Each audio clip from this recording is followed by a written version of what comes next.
Bismillahirrahmanirrahim. Assalamualaikum warahmatullahi wabarakatuh. Alhamdulillahirabbil alamin. Assalatu wassalamu ala Rasulillah. Segala puji kehadirat Allah Subhanahu wa taala, Tuhan semesta alam serta pencipta langit dan bumi, dan juga sholawat untuk Nabi besar Muhammad Sallallahu Alaihi Wasallam sebagai bentuk cinta dan penghormatan kita kepada beliau. Sahabat Muslim, hari ini kita akan bahas topik yang super penting buat kita semua, yaitu tentang malaikat-malaikat Allah dan tugas-tugas mereka. Sebagai seorang Muslim, kita perlu tahu dan memahami peran para malaikat ini karena mereka punya tugas-tugas yang sangat penting dan berkaitan langsung dengan kehidupan kita di dunia dan akhirat. Untuk malaikat yang pertama itu malaikat Jibril. Beliau bertugas menyampaikan wahyu kepada Nabi dan Rasul. Malaikat Jibril adalah salah satu malaikat yang paling terkenal dan memiliki tugas yang sangat penting. Tugas utamanya adalah menyampaikan wahyu dari Allah Subhanahu wa taala kepada para nabi dan rasul. Wahyu yang disampaikan oleh Jibril inilah kemudian menjadi pedoman hidup bagi umat manusia, seperti Al-Qur'an yang disampaikan kepada Nabi Muhammad SAW. Hal ini berdasarkan firman Allah di dalam Al-Qur'an surah Al-Baqarah ayat ke-97. Katakanlah Muhammad, barang siapa yang telah menjadi musuh Jibril, maka Jibril itu telah menurunkan Al-Quran ke dalam hatimu dengan seizin Allah. Nah, beberapa contohnya, mungkin yang pertama, penyampaian wahyu kepada Nabi Muhammad SAW selama lebih dari 23 tahun, yang kemudian menjadi Al-Quran. Terus contoh kedua, penyampaian kabar gembira tentang kelahiran Nabi Isa alaihissalam kepada Maryam. Terus contoh ketiga, menguatkan hati para nabi dan rasul dalam menghadapi cobaan dari umatnya. Nah, sekarang kita lanjut ke malaikat yang kedua, yaitu malaikat Mikail. Ini bertugas untuk mengatur rizki, termasuk mengatur hujan yang menyuburkan tanah dan tumbuhan, serta menyediakan makanan bagi semua makhluk hidup. Malaikat Mikail adalah malaikat yang mengatur keseimbangan alam agar kehidupan di bumi dapat terus berjalan. Allah Subhanahu wa taala berfirman di dalam Al-Quran surah An-Nur ayat ke-43. Maka Allah menguasai hujan dan mengaturnya dengan keadaannya. Kemudian dia mengaturnya di bumi menurut yang dia kehendaki. Nah, beberapa contohnya mungkin mengatur turunnya hujan di berbagai wilayah sesuai dengan kehendak Allah. Atau contoh kedua, menyebarkan rezeki kepada manusia dan hewan, memastikan mereka mendapatkan makanan yang cukup. Atau contoh ketiga, mengendalikan pertumbuhan tanaman dan hasil panen agar manusia dapat memenuhi kebutuhan hidupnya. Nah, sekarang mari kita lanjut ke yang ketiga, yaitu malaikat Israfil. Itu memiliki tugas yang sangat penting, yaitu meniup sangkakala pada hari kiamat.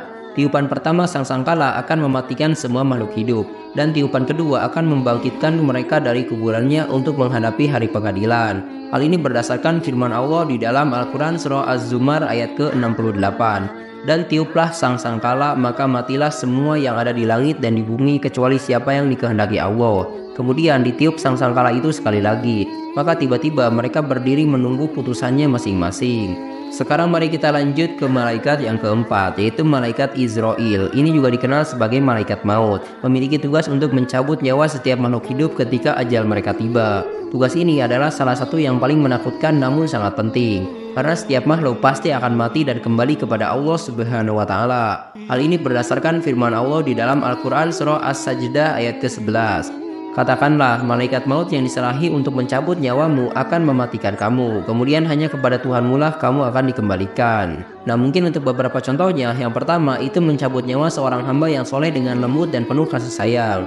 Terus contoh kedua, mencabut nyawa orang-orang zalim dengan cara yang lebih keras dengan bentuk keadilan dari Allah. Terus contoh ketiga, mengambil nyawa semua makhluk hidup ketika tiba waktunya, baik manusia, hewan maupun jin. Nah, terus untuk contoh kelima yaitu malaikat munkar. Nah, ini bertugas untuk menjaga dan menanyai orang-orang yang sudah meninggal di alam kubur, khususnya mereka yang sering melakukan keburukan di dunia. Hal ini berdasarkan hadis dari Al-Bara bin Azib. Rasulullah SAW bersabda, dua malaikat datang kepadanya dan mendudukannya. Keduanya bertanya, siapa Robmu? Apa agamamu? Siapa laki-laki yang diutus kepada kalian? Hadis riwayat Ahmad. Nah, beberapa contohnya mungkin yang pertama bisa menanyai orang yang baru meninggal tentang siapa Tuhannya, apa agamanya, dan siapa nabinya.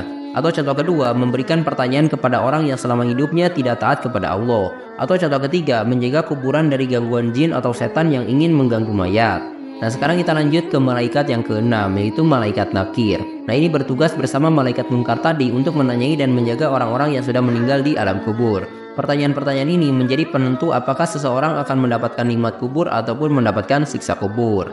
Rasulullah SAW bersabda, Munkar dan Nakir datang kepadanya. Keduanya bertanya, siapa Tuhanmu, siapa nabimu, dan juga apa agamamu? Hadis riwayat At-Tirmidzi. Nah, contoh yang pertama yaitu menguji keimanan seseorang dengan pertanyaan-pertanyaan penting setelah kematian. Atau contoh kedua, memberikan rasa tenang kepada orang yang bisa menjawab dengan benar. Dan contoh ketiga, menyebabkan ketakutan bagi orang yang tidak bisa menjawab karena kurangnya iman dan amal di dunia. Nah, sekarang mari kita lanjut ke yang ketujuh, yaitu malaikat Raqib. Adalah malaikat yang selalu berada di sebelah kanan manusia, mencatat setiap amal baik, ucapan dan niat baik yang dilakukan oleh seseorang. Catatan ini akan menjadi bahan pertimbangan di hari kiamat. Hal ini berdasarkan firman Allah di dalam Al-Quran surah Qaf ayat ke-17, yaitu ketika dua malaikat mencatat amal perbuatannya, yang satu duduk di sebelah kanan, yang lainnya duduk di sebelah kiri. Nah, beberapa contohnya, yang pertama mungkin bisa mencatat setiap kali seseorang mengucapkan kalimat baik seperti doa ataupun berzikir. Contoh kedua, mencatat niat baik meskipun perbuatan belum sempat dilakukan.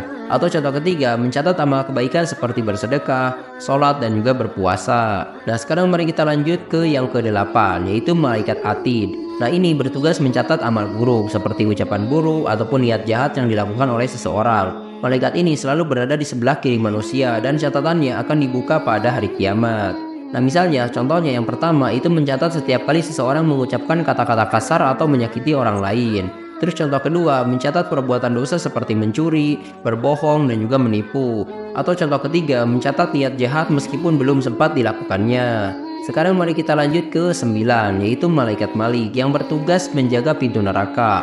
Dia adalah penjaga pintu neraka yang menakutkan dan tugasnya adalah memastikan bahwa orang-orang yang selalu melanggar perintah Allah akan menerima hukumannya yang pantas di neraka. Hal ini berdasarkan firman Allah di dalam Al-Quran surah Az-Zukhruf ayat ke-77. Hai Malik, biarkanlah Tuhanmu membunuh kami saja. Dia menjawab, kamu akan tetap tinggal di neraka ini. Nah, beberapa contohnya yang pertama mungkin bisa menyambut para pendosa yang masuk ke dalam neraka dengan sikap yang sangat tegas. Atau contoh kedua, mengawasi para penghuni neraka agar mereka tidak keluar dari tempat siksaan mereka. Atau contoh ketiga, mengelola api neraka yang siap membakar para pendosa. Nah, sekarang mari kita lanjut ke yang ke-10 atau yang terakhir, yaitu malaikat Ridwan. Malaikat ini bertugas menjaga pintu surga. Malaikat Ridwan akan menyambut dengan gembira para hamba Allah yang taat dan memasukkan mereka ke dalam surga dengan penuh kehormatan. Hal ini berdasarkan firman Allah di dalam Al-Quran surah Az-Zumar ayat ke-73. Dan orang-orang yang bertakwa kepada Tuhannya dibawa ke dalam surga berombong-rombong pula, sehingga apabila mereka sampai ke surga itu sedangkan pintu-pintunya telah terbuka. Nah, contoh-contohnya yang pertama mungkin bisa jadi menyambut para penghuni surga dengan salam penuh kedamaian. Atau contoh kedua, membuka pintu surga bagi hamba-hamba Allah yang taat dan soleh.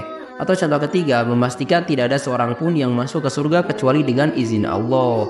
Nah, itulah sahabat muslim, nama-nama malaikat dan tugas-tugasnya yang sangat penting. Semoga penjelasan tadi bisa menambah ilmu dan keimanan kita. Jangan lupa untuk selalu berbuat baik dan mengikuti perintah Allah Subhanahu wa Ta'ala, agar kita semua bisa menjadi orang-orang yang diridhoinya dan mendapatkan tempat di surga. Sampai jumpa lagi di pembahasan menarik lainnya.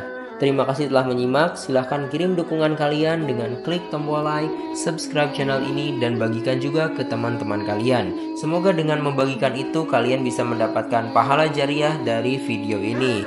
Mohon maaf bila ada kesalahan. Wabillahi taufik wal hidayah. Wassalamualaikum warahmatullahi wabarakatuh.